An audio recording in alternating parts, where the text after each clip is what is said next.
Assalamualaikum warahmatullahi wabarakatuh. Salam sejahtera untuk kita semua. Berjumpa kembali dalam Ujar Unpam Mengajar.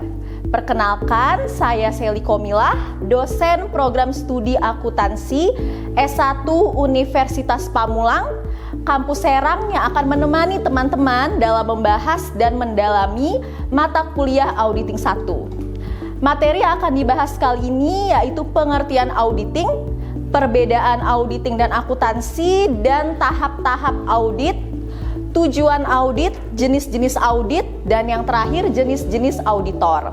Jadi jangan sampai terlewatkan, tonton terus di Sasmita Jaya TV, berbagi untuk negeri.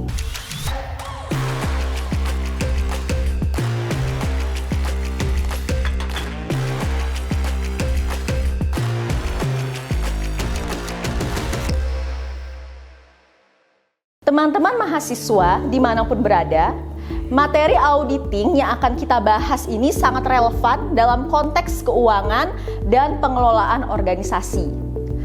Auditing atau audit merupakan suatu proses pemeriksaan yang dilakukan oleh pihak yang independen terhadap laporan keuangan perusahaan. Tujuannya adalah untuk memberikan pendapat mengenai kewajaran laporan keuangan tersebut. Dengan mempelajari materi ini, diharapkan kita dapat lebih memahami pentingnya auditing dalam dunia bisnis dan bagaimana peran auditor dalam menjaga integritas laporan keuangan yang dapat dipercaya oleh berbagai pihak yang berkepentingan. Penasaran dengan materi kali ini? Mari kita mulai pembahasannya. Teman-teman mahasiswa, materi pertama pada pertemuan ini adalah pengantar auditing.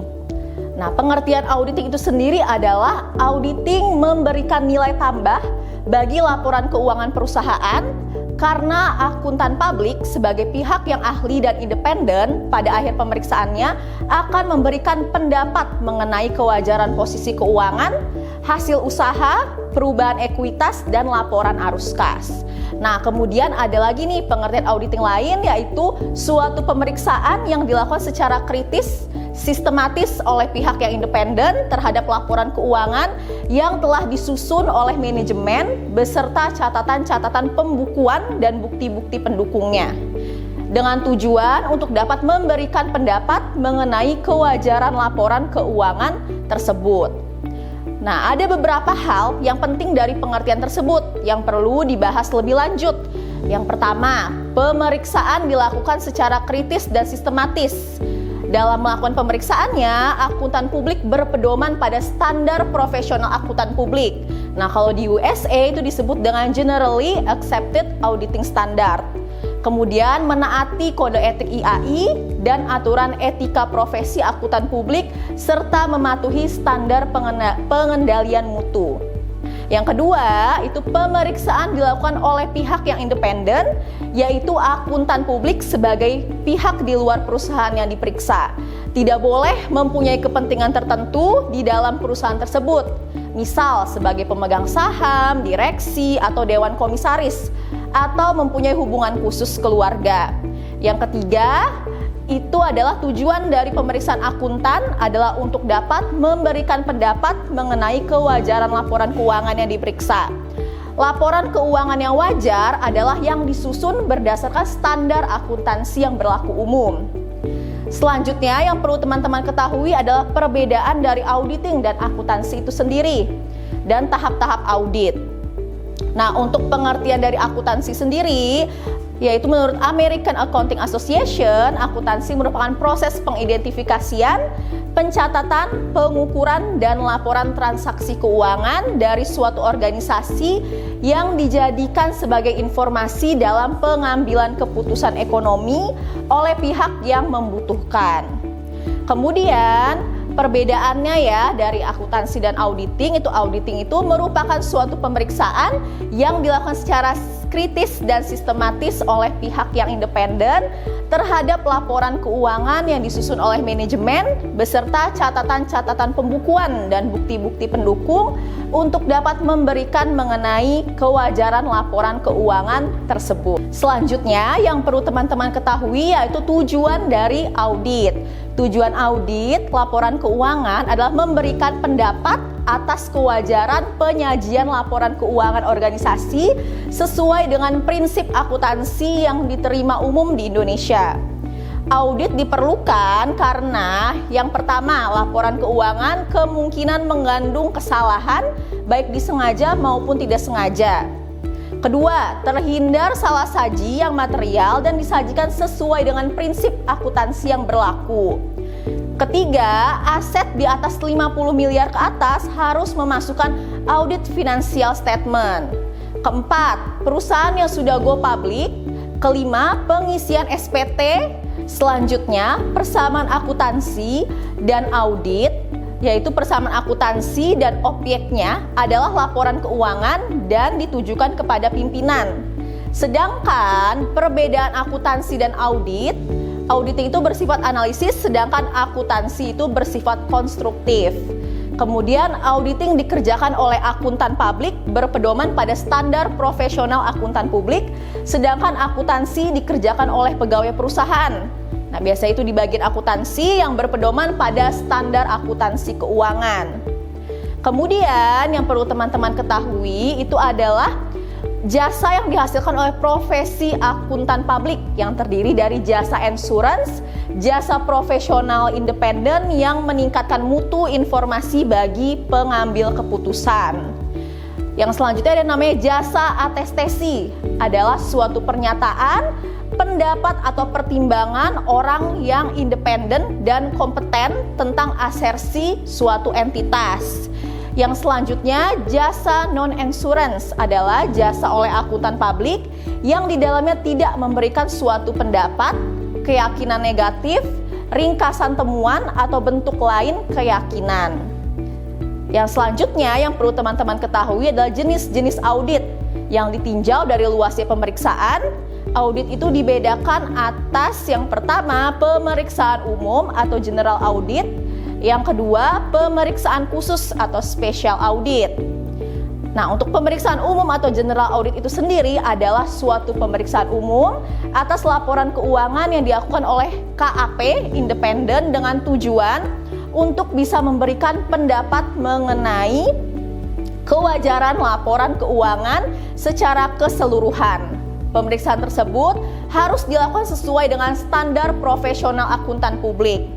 Yang selanjutnya, pemeriksaan khusus atau special audit, di mana suatu pemeriksaan terbatas atau sesuai dengan permintaan auditi yang dilakukan oleh KAP yang independen, dan pada akhir pemeriksaannya auditor tidak perlu memberikan pendapat terhadap kewajaran laporan keuangan secara keseluruhan. Akuntan publik melakukan 3 jenis utama aktivitas audit berikut, seperti audit operasional, audit ketaatan, yang ketiga audit laporan keuangan. Nah, untuk audit operasional itu sendiri yaitu mengevaluasi efisiensi dan efektivitas setiap bagian dari prosedur dan metode operasi organisasi.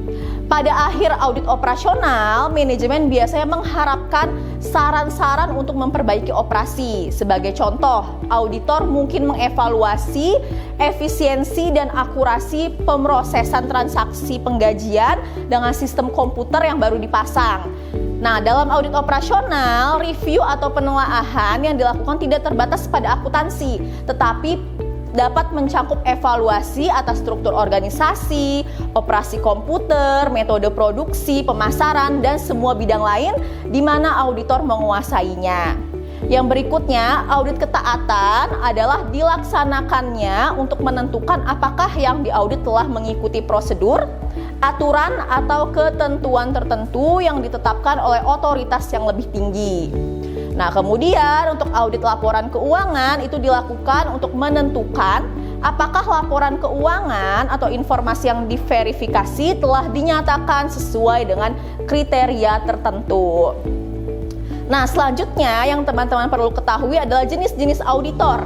Yang pertama, auditor independen, yang kedua, auditor internal pemerintah, yang ketiga, auditor badan pemeriksa keuangan, yang keempat, auditor pajak, yang kelima, auditor internal. Nah, untuk auditor independen itu sendiri adalah auditor kantor akuntan publik yang bertanggung jawab mengaudit laporan keuangan historis yang dipublikasikan oleh semua perusahaan terbuka, KAP seringkali disebut auditor eksternal atau auditor independen untuk membedakannya dengan auditor internal.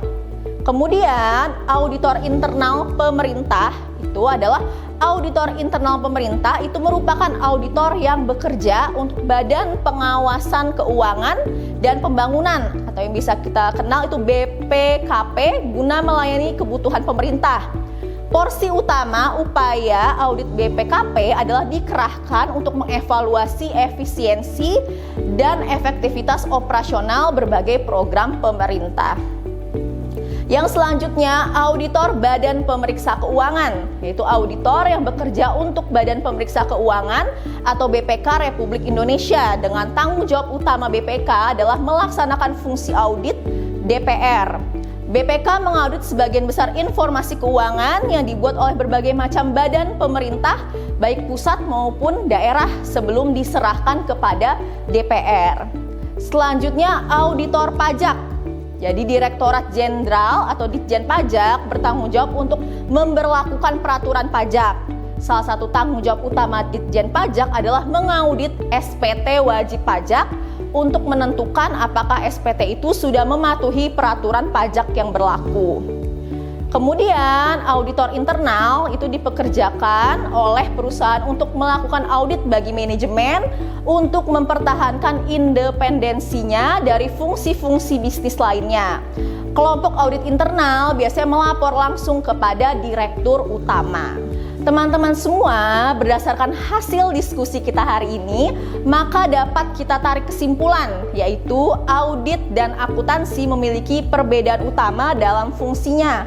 Akuntansi berkaitan dengan pencatatan dan pelaporan transaksi keuangan, sementara audit bertujuan untuk memeriksa dan memastikan keakuratan laporan keuangan.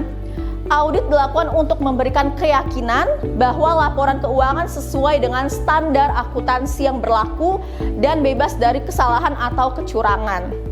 Jenis-jenis audit meliputi audit eksternal, audit internal, audit forensik, dan audit operasional, masing-masing dengan fokus yang berbeda. Pelaku audit terdiri dari auditor eksternal yang bekerja secara independen dari luar organisasi dan auditor internal yang bertanggung jawab memeriksa sistem pengendalian internal di dalam organisasi.